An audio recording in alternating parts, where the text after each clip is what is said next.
นี่มีกุกเห็นกับข้าวแซ่บขึ้นดูคือกับข้าวแซ่บหลายเลย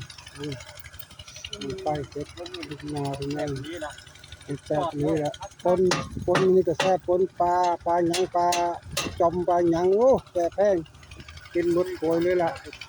จนข้าวหมดโกยเลยกินดูแซ่บอย่างต้มสาวมันแบบตัวครับดูแซ่บโอ้คุย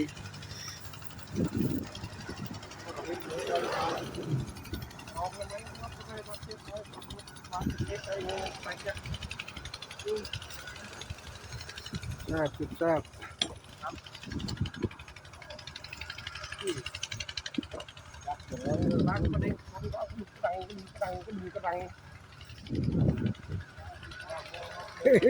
ยังจบเสาเลยวะเนี่ยตาเลยโอ้ปุ๊บปิ๊บปุ๊บน้ำเต็มเลยมันโอ้เอาเลยการทานกินเลย